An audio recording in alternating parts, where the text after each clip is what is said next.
और आइए हम आप आपको रूबरू कराते हैं हमारे मुख्य वक्ताओं से। सबसे पहले Rubal Shridhar, ex banker, commerce graduate and MBA rank holder. Rubal Shridhar को इस उद्योग में होने का 15 साल का अनुभव है। उन्होंने 2009 में हिसार में अपना कॉर्पोरेट कार्यालय शुरू किया। शुरुआत में उन्होंने वित्तीय योजना और निवेश प्रबंधन के साथ कर और आयकर रिटर्न दाखिल करने की पहल करी। म्यूचुअल फंड और अन्य निवेशों में 15 साल के बाद वो निवेश योजना में एक ऑलराउंडर बनकर उभरे हैं। वो कई गुणों से समृद्ध हैं। उनके पास एक स्पष्ट दृष्टि, नैतिक अभ्यास, ग्राहक संबंध में अद्भुत ज्ञान, व्यापार के प्रति निष्ठा है। myshubhnivesh.com एक निवेश सलाहकार और प्रबंधन फर्म है जिसका बहुत व्यापक अनुभव है। आपका हार्दिक अभिनंदन रूबल श्रीधर जी। तो सिंस हम लोग अभी फाइनेंशियल एडवाइजरी का बात कर रहे हैं, तो रूबल जी दोबारा आपका मैं स्वागत करता हूं और आपसे मैं सवाल पूछना चाहता हूं। जैसे मैं अभी सुन रहा था आपका इंट्रोडक्शन के बारे में भी, तो ऑलमोस्ट 15 साल से आप इस फाइनेंशियल एडवाइजरी की फील्ड के अंदर हैं और आप हिसार जैसे शहर में रहते हैं जहां तक मेरी नॉलेज काम कहती है, हिसार टिपिकली एक सर्विस क्लास सिटी है और एक सिटी ऑफ रिटायरीज है। हम नॉर्दर्न इंडिया के अंदर है तो आई थिंक चंडीगढ़ के बाद में हिसार का जिक्र आता है, जहां पे बहुत सारी सर्विस का सेगमेंट स्टे करता है एंड प्लस उसके साथ रिटायरीज भी रहता है। तो आई एम श्योर आपके पास डिफरेंट तरह के बैकग्राउंड के लोग आपके पास में आते होंगे जिनको हम सर्विस करते होंगे। इस बजट के बाद में आपके उन इन्वेस्टर्स का, उन सेवर्स के लिए क्या मैसेज है? थैंक यू, बहुत ही बेहतरीन क्वेश्चन पूछा आपने और बिल्कुल सही बात है कि हिसार में बहुत सारे प्रोफेशनल्स, बहुत ही अच्छा सर्विस क्लास है और बहुत ही बेहतरीन ग्रोइंग सिटी है। अभी Hisar has been introduced as a smart city of Haryana. Panchkula and Hisar दोनों शहरों को चुना गया है इसके लिए। और जहां तक बजट की बात है, बजट को बड़े सिंपल तरीके से देखना चाहिए। बजट एक एनर्जी का फ्लो है। इसके अंदर बेसिकली इनकम है, एक्सपेंसेस है। एक्सपेंसेस जहां मूव करेगा वहां पर मनी फ्लो करेगा और इनकम से ही एक्सपेंस बनता है। सेम बजट हमारी लाइफ में भी इंप्लीमेंट होता है और हम उस बजट को कैसे तैयार करते हैं वो हमारी परिवार को चलाता है। देश जिस हिसाब से बजट को तैयार करता है वो पूरे देश को चलाता है। तो बजट हर किसी के ऊपर अप्लाई होता है, सबसे पहले तो ये समझने की जरूरत है। और बजट बनता है 3 चीजों से: प्लानिंग, स्ट्रेटजी, एग्जीक्यूशन। मेरे 15 साल के करियर के अंदर we have learn this thing कि जिस भी क्लाइंट ने, जिस भी ह्यूमन बीइंग ने अपनी प्लानिंग करी है, प्रॉपर स्ट्रेटजी बनाई है और उसको प्रॉपरली एग्जीक्यूट किया है, उसको अपनी लाइफ के अंदर प्रॉब्लम्स कम आई है। और हम सबकी लाइफ के अंदर ना time to time financial time bombs रखे गए हैं। जब एक इंसान शादी करता है, उसके बाद उसके बच्चे होते हैं, उसको एक घर की जरूरत पड़ती है उसके बच्चों की पढ़ाई के लिए, उसके बाद उसकी बच्चों की शादी के लिए। ये सब के लिए हमारे को फाइनेंस की जरूरत पड़ती है। Finance is not everything but it is the major part of your life. तो हमारे को इसके लिए बजटिंग की बहुत इंपॉर्टेंस है और इसके अंदर हमारे को रेगुलर एलोकेशन की जरूरत पड़ती है। तो इस बजट के अंदर बेसिकली मैं बजट को और जो इन्वेस्टमेंट्स हैं, सेविंग्स हैं, इनको दोनों को कनेक्ट करूंगा। ये बेसिकली जो बजट है ये सिंप्लीफाइड बजट था। इसके अंदर टैक्सेशन के ऊपर बहुत अच्छा सिंप्लीफिकेशन के ऊपर ध्यान दिया गया कि जो टैक्सेस है आप उसको किस तरीके से सिंप्लीफाई कर सकते हो। प्री फिल्ड टैक्स फॉर्म्स की प्रावधान लेके आया गया कि आपको अपने जो फॉर्म 16 हैं वो प्री फिल्ड मिलेंगे। आप इसके अंदर जो टैक्सेस हैं उसको किस तरीके से मैनेज कर सकते हो, इसके लिए हमारे को अपने बजट को सिंप्लीफाई करने की जरूरत है। सबसे इंपॉर्टेंट थिंग कि हम, जैसे कि अभी ललित जी ने बहुत ही अच्छी बात कही कि आप एंड टाइम के अंदर बजट टैक्स के प्लान ना करें। मार्च एंड हुआ, आप अपनी टैक्स प्लानिंग तब से करें और टैक्स प्लानिंग को सॉल्यूशन वेल्थ क्रिएशन के साथ जोड़ें। अगर टैक्स प्लानिंग सिर्फ आप इसलिए कर रहे हो कि कोई पॉलिसी लिया या कोई भी चीज लिया, जस्ट मुझे एट द एंड रश करना है, तो आप अपने किसी भी फाइनेंशियल गोल को अचीव नहीं कर पाओगे। तो आपको फाइनेंशियल गोल के साथ अपनी टैक्स प्लानिंग को कनेक्ट करना है। और ये फाइनेंशियल गोल कौन से हैं जो आपकी लाइफ में वंस एक टाइम ऐसा आएगा, जब वो एक टाइम आएगा कि वो बॉम्ब फटेगा कि आपको अचानक 50 लाख की जरूरत होगी। अगर आपके बच्चे की पढ़ाई के लिए आपको पैसा चाहिए तो 50 लाख की जरूरत होगी या 30 लाख की, डिपेंडिंग ऑन वो किस तरह की पढ़ाई करना चाहता है। आपको अपने घर बनाने के लिए जरूरत होगी। तो आप अचानक कोई भी चीज पैदा नहीं होती है, तो हमारे को इसके लिए प्लानिंग की जरूरत है, बजटिंग की जरूरत है। तो हर पर्सन को, हमारा जैसे कि हिसार है, ये सैलरीड क्लास है और नियर अबाउट मेरे 800 क्लाइंट्स हैं, उसके अंदर से 600 clients are salaried class. So we have found that कि अगर सैलरीड क्लास के अंदर ऐसा तो है नहीं कि अचानक बिजनेस जंप कर जाएगा और कुछ बहुत ज्यादा चेंज हुआ और अचानक बहुत ज्यादा पैसा आ जाएगा। तो proper management of finance is the core of for any salaried class person. Salaried class के अलावा इन बिजनेसमैन के लिए भी, क्योंकि ये पेंडेमिक आया तो पेंडेमिक के अंदर भी फाउंड दैट कि सैलरीड क्लास जो सेंट्रल गवर्नमेंट एम्प्लॉइज थे और स्टेट गवर्नमेंट एम्प्लॉइज थे बहुत अच्छे ढंग से सर्वाइव कर गए, लेकिन जो बिजनेस क्लास था उन्होंने वहां पर अचानक स्कैरिसिटी ऑफ फाइनेंस आ गया, तो इन्वेस्टमेंट्स अचानक रोकनी भी पड़ी। So budgeting is the core of any person's personal finance. जैसे कि विनायक सप्रा जी ने कहा कि पर्सनल फाइनेंस के ऊपर फोकस करो। और पर्सनल फाइनेंस को फिर दोबारा रिपीट करते हैं कि प्लानिंग, स्ट्रेटजी, एग्जीक्यूशन। इसके अंदर आपकी शायद जो भी क्लाइंट है उनकी एक्सपर्टाइज नहीं होती है, क्योंकि उन्होंने उस चीज को उस एंगल से नहीं देखा। लेकिन एक फाइनेंशियल प्लानर जैसे कि विनायक जी हैं, हर शहर के अंदर फाइनेंशियल प्लानर्स होते हैं। उन फाइनेंशियल प्लानर्स को इस बारे में जानकारी होती है आपको किस तरीके से अपने फाइनेंस को प्लान करना चाहिए और किस तरीके के बारे में। इन्फ्लेशन एक बहुत बड़ी प्रॉब्लम है, तो इन्फ्लेशन के हम अगर 5% इन्फ्लेशन है और अगर हमारे को 5% इन्फ्लेशन है, हमारे को एफडी में 6% बन रहा है और उसके ऊपर हमारा टैक्स कट गया, तो हम ग्रोथ नहीं कर पाएंगे। तो सबसे इंपॉर्टेंट चीज बजटिंग के अंदर 50-30-20 का रूल, जैसे कि ललित जी ने बताया, ये थंब रूल्स है जो कि कभी किसी बहुत ही इंटेलिजेंट बंदे ने बनाए हैं कि ये थंब रूल्स हैं, अप्लाई होते हैं। और ये थंब रूल्स को हमारे को साथ लेके चलना चाहिए। अगर हम simple basic law of gravitation है, ये थंब रूल है।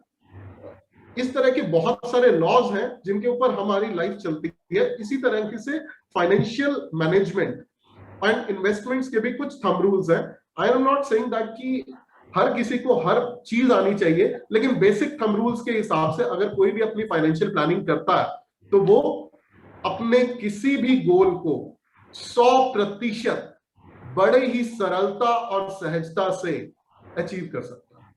आई थिंक मोर इम्पोर्टेंटली जो आपने मुझे बोला, जो मुझे समझ में आ रहा है, आई थिंक इंटरेस्टिंग परिभाषा है आपने जो बताया कि planning, strategy and then execution, and most importantly I think the outcome of these 3 things is discipline. तो अगर आप डिसिप्लिन से अपने गोल की तरफ से अप्रोच करते हैं और अपने जो राह चुनी है उसकी तरफ चलते रहते हैं, तो आई am sure you will not get disappointed. And I think I would appreciate एक नया परिभाषा दिया है आपने टाइम बॉम्ब का और मनी बॉम्ब का, जो आपने बोला। आई थिंक नॉर्मली जब हम जो गोल प्लानिंग करते इट्स गुड दैट कि एक टाइम पे जब पैसे का जरूरत पड़ता है, it's actually a bomb and we have to manage accordingly. तो thank you so much Rubal ji. I'll come back to Rubal ji. हम लोगों ने अभी जो बात किया चेंजेस के बाद, मैं अभी ललित जी से भी बात कर रहा था कि ये जिस तरह से चैलेंजेस रहते हैं बजट के बाद में, कुछ मार्केट्स में इवेंट्स आते हैं, आपको पोर्टफोलियो को किस तरह से मैनेज करना है। अब हमारे पास में तस्वीर भारत की ऐसी है जहाँ पे बहुत सारी चीजें पॉजिटिव हैं, चीजें अच्छी चल रही हैं, और हमने विनायक जी को देखा, थोड़े से नंबर उन्होंने मुझे लगता है सफाई के अपने पास में रख लिए, लेकिन ज्यादातर बजट को पॉजिटिव रेट किया उन्होंने। तो अगर इस सब चीज के अंदर जब हम बाजार के अंदर वॉलेटिलिटी देखते हैं, तो एक बहुत टिपिकल बिहेवियर देखा है मैंने इन्वेस्टर का, दोनों बचतकर्ता का, कि जब भी बाजार में कुछ ऐसा इवेंट होता है या कुछ वॉलेटिलिटी आती है, बाजार ऊपर जाता है या नीचे जाता है, तो कहीं ना कहीं पे, जैसे आई थिंक ललित जी ने भी उसको टच किया था, जो हम जहाँ पे इमोशनल क्वेश्चन को हम संभालने की बात कर रहे थे, कि जब बड़ा हुआ बाजार के अंदर कहीं पे हर को ये लगता है कि मैं पैसे को बुक करके बाहर निकल के बैठ जाऊं, एंड बहुत सारे निवेशक ऐसी गलती करते भी है और बिना सोचे हुए और आगे बहुत नुकसान भी उठाना पड़ता है। और सिमिलरली जब बाजार टूटता है तब भी एक ट्रेंड मैंने देखा है लोगों को, जहां पे वो फियर फैक्टर अंदर भरता है और वो कहीं ना कहीं पे फिर बाजार को छोड़ के बाहर निकलने की बात करते हैं और मे बी अपनी जो गोल प्लानिंग है उसका राह छोड़ देते हैं और भटक जाते हैं। तो ऐसे माहौल के अंदर ऐसे किसी जब ऐसा हमारा जब कुछ माहौल बनता है तो आपका निवेशकों के लिए क्या मैसेज है, उनको क्या करना चाहिए? बहुत ही सरल मैसेज है मेरा सभी निवेशकों के लिए कि सबसे पहले, जैसे कि निवेशक एक बच्चे की तरह होता है। बच्चा कभी कुछ ऐसा हो गया, अनप्रेसिडेंटेड चोट लग गई तो बच्चा घबरा जाता है। तो घबराए हुए बच्चे को संभालने का काम होता है फाइनेंशियल एडवाइजर का या पिता का। इसी तरीके से जो फाइनेंशियल एडवाइजर है, जो प्लानर है, उसने ये सारे उतार चढ़ाव बहुत करीबी से बहुत बारी देख लिए, कुछ पढ़ाई में देख लिए, कुछ रियल लाइफ में देख लिए। तो उसे ये बात का पता होता है कि ये चीज है, हमेशा नहीं रहेगी, पैनिक मत करो। हमारे साथ भी ये हुआ। मुझे आज भी याद है कि मार्च का जो महीना था वो जैसे जैसे बढ़ता गया उस हिसाब से क्लाइंट्स के कॉल ज्यादा आने लगे, क्लाइंट्स घबरा गए। बहुत सारे क्लाइंट्स ने कहा कि हम अभी बेच देते हैं और नीचे खरीद लेंगे। हमारा सवाल ये था कि और नीचे जाएगा ये कैसे पता। तो ये सब नॉर्मल बात है, ऐसा होता है। फाइनेंशियल जो एडवाइजर है उसका जो मेन रोल होता है वो ये होता है, सिर्फ ये नहीं होता कि इन्वेस्टमेंट बता देगा कि ये कर लो, और आपको उसके बाद हैंड होल्डिंग भी करनी होती है। क्लाइंट का इमोशंस ऊपर और नीचे जाएगा, वो डरेगा भी सही, ये सब पार्ट एंड पार्सल है। हम भी डरते हैं, ऐसा नहीं है। तो but based on the experience you have to handle it. एंड उसके बाद आपको पता होता है कि एक थंब रूल्स हैं जो कि मास्टर्स ने दिए हैं, जो इन्वेस्टमेंट के मास्टर्स हैं। वॉरेन बफेट साहब हो गए, झुंझुनवाला साहब हो गए, और हमारे बहुत सारे ग्राहम साहब हो गए। इन्होंने अपने इन्वेस्टमेंट के रूल्स दिए हैं कि प्राइस अर्निंग रेशियो, जिसको हम फॉलो करते हैं, प्राइस अर्निंग रेशियो अगर भाई 15 के या और 18 के आसपास आ गई है तो घबराओ मत, यहां पर तो मत बेचो। एटलीस्ट थोड़ा और नीचे जाएगा, पेशेंस रखो। और जब 40 प्लस हो जाए प्राइस अर्निंग रेशियो, तो अपना कुछ ना कुछ प्रॉफिट साइड में रख के बैठो। आप बेसिकली जनरली लोग क्या करते हैं कि अपना जो इन्वेस्टमेंट किया हुआ पैसा है उसे मार्केट से बाहर निकाल लेते हैं और उसको पूरा रिडीम कर लेते हैं। ये strategy is not a good strategy. ये आपके बिजनेस को या फाइनेंशियल गोल को कभी अचीव नहीं होने देती। आपको सिर्फ एसेट्स को चेंज करना है, और वो भी एक पर्टिकुलर अमाउंट का। अगर आपका 100 रुपया इक्विटी में है तो 30 to 40%, 50% आप बहुत हाई पी पे या बहुत हाई इस पे आप थोड़ा शिफ्ट करिए अपने डेट फंड्स में। But be in the market, but do the shifting. So मेरा निवेशकों के लिए यही एक सलाह रहेगी कि आप एसेट एलोकेशन को मेन कोर बनाइए। एसेट के अंदर डेट, इक्विटी, गोल्ड, इन सबको रखिए। कुछ ऐसे फंड्स हैं जो ये काम स्वतः ही करते हैं, बल्कि हर म्यूचुअल फंड कंपनीज के पास ऐसे फंड्स हैं जो ये काम स्वतः ही करते हैं। तो उनका, अगर आपके पास कोई फाइनेंशियल एडवाइजर नहीं है तो उन फंड्स को लीजिए। अगर आपके पास कोई फाइनेंशियल प्लानर एडवाइजर है तो उनसे आप टच में रहिए, रिव्यू करिए पोर्टफोलियो को। और अगर कोई ऐसी चीज आती है तो सबसे पहले ये याद करिए कि आपने गोल कितने समय के लिए बनाया था। आपको ये पैसा क्या अभी चाहिए? अगर आपको ये पैसा अभी नहीं चाहिए तो आप पैनिक भी मत होइए। ये पैसा आपने जब भी डाला था तो क्या आपने ये सोच के डाला था कि मुझे 10 साल बाद चाहिए होगा? 10 साल के अंदर रिटर्न और रिस्क की पैरिटी अप्रोक्सीमेटली 2 to 5% से ज्यादा नहीं होती। अगर कोई भी निवेशक बल्कि इक्विटी मार्केट में 10 साल तक रहा है, ये हमने लास्ट के 40-50 सालों को भी अनुभव किया, और अमेरिका के अंदर भी जो उनकी मार्केट हमारे से बहुत पुरानी है, 40 साल और पुरानी है, 80 years पुरानी मार्केट है, हमने उसको भी अनुभव किया।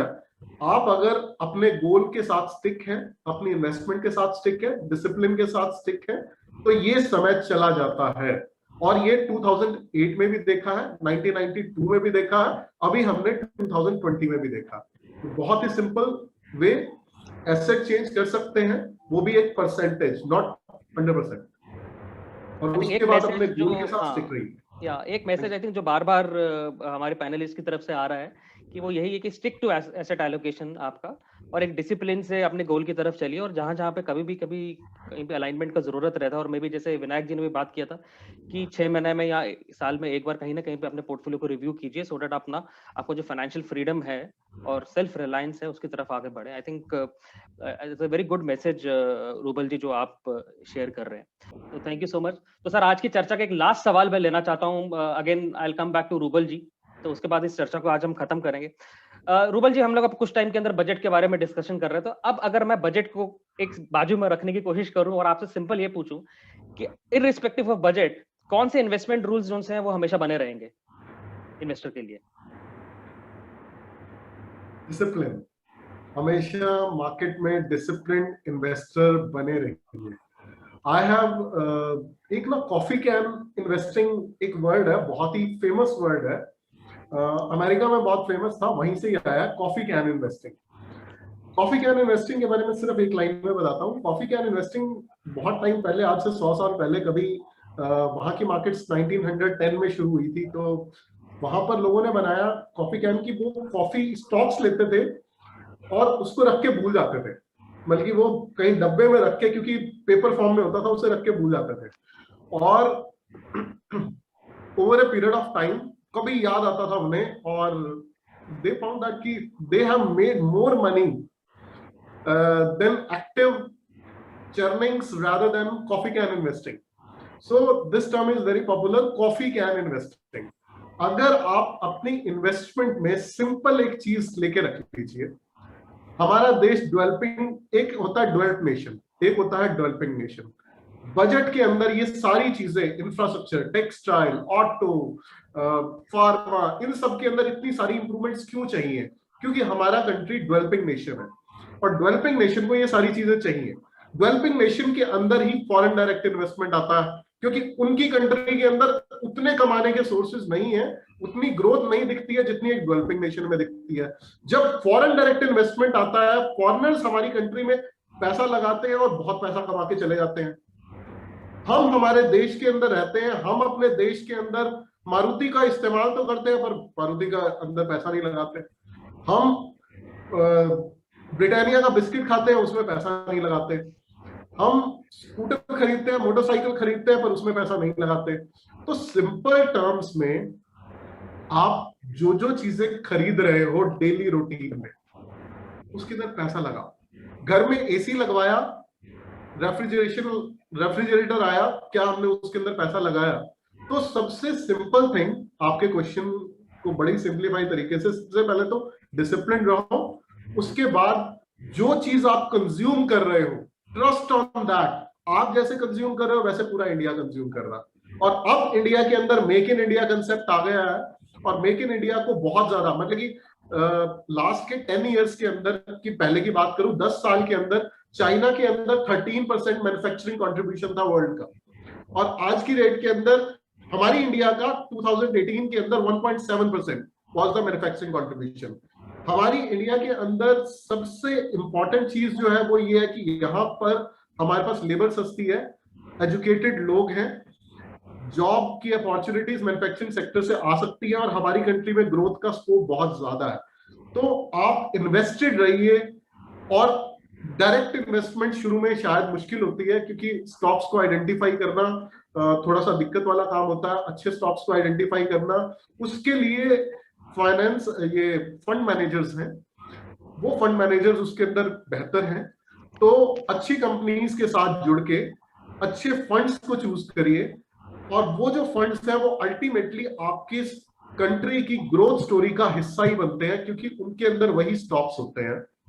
आप जियो का कनेक्शन ले रहे हो तो जियो का स्टॉक उसके अंदर है। तो इस तरीके से आप मैगी खा रहे हो, वो स्टॉक उसके अंदर है। तो आप एक तरीके से उस चीज का इस्तेमाल भी करो और उस चीज के अंदर इन्वेस्ट भी करो, और उसका सबसे इजी तरीका है through MF and ULIPs also, but MF is cheaper route than that. So this is what my advice is। बोला सर, म्यूचुअल फंड एक बहुत अच्छा या बहुत अच्छा जरिया है म्यूचुअल फंड इन्वेस्ट करने के लिए। और आई थिंक सिंपल और स्पष्ट आपका मैसेज है हमारे सेवर्स के लिए, इन्वेस्टर्स के लिए और आज की ऑडियंस के लिए कि डिसिप्लिन और आपका पेशेंस आपका इन्वेस्टमेंट का बना रहेगा तो आई एम श्योर आप अपनी गोल प्लानिंग की तरफ, आपकी फाइनेंशियल फ्रीडम की तरफ अग्रसर रहेंगे, आगे बढ़ेंगे। तो with this I think we have finished all the questions today. Thank you so much to all my panelist. I am sure हम सब कहीं ना कहीं पे हमारी ऑडियंस की तरफ आज वैल्यू ऐड कर पाएंगे और कहीं ना कहीं पे हम समय के साथ उनको एडवाइस कर पाएंगे और कहीं ना कहीं पे उनको गाइड कर पाएंगे कि बजट में और इन्वेस्टमेंट्स में किस तरह से वो एक फाइनेंशियल फ्रीडम के पथ के ऊपर चल सकते हैं। तो with this thank you so much and over to you Smriti. Thank you so much Sunit ji. और मैं एक्सपेक्ट कर रही हूँ कि जो डिस्कशन आज हुआ है, जो चर्चा हुई है, वो हमारी ऑडियंस को at a larger scale address करेगी, उनके जो डाउट्स हैं उनको क्लियर करने में हेल्पफुल रहेगी। और क्योंकि हमारे पास इस वक्त टाइम की कमी है, जो 90 मिनट का वेबिनार है हमारा, वो हमें टाइम पर फिनिश करना हमारी डेडलाइन है। तो इसी के साथ मैं इस वेबिनार को समाप्त करते हुए आप सभी का धन्यवाद करती हूँ। हमारे panelist Shri Lalit Sharma ji, Shri Sunit Puri ji, Shri Vinayak Sapre ji, Shri Rubal Sridhar ji, thank you so much everyone for participating in this webinar. Aditya Birla Sun Life Mutual Fund और दैनिक जागरण जिनके कोलैबोरेशन से आज हम इस वेबिनार को मुमकिन कर पाए हैं, आपका आभार। हिसार से हमारे ऑडियंस में हिस्सा लेने के लिए हमारे दर्शक आपका भी बहुत बहुत धन्यवाद। इस उम्मीद के साथ कि वेबिनार एक ऑनलाइन निवेशक शिक्षा के रूप में सफल रहा है, उन सभी पहलुओं पर इंसाइट्स देने में जो कि निवेश या इन्वेस्टमेंट से जुड़े इनहिबिशंस या डाउट्स होते हैं एक निवेशक के मन में, उनको एड्रेस करने में, उनको सही तरीके से चैनलाइज करने में और इन्वेस्टमेंट कितना बेहतर विकल्प है, इन तमाम पहलुओं पर एजुकेट करने की इस पहल में ये वेबिनार कारगर रहा है। इसी के साथ आप सभी के सहयोग के लिए धन्यवाद। नमस्कार। Thank you. नमस्कार।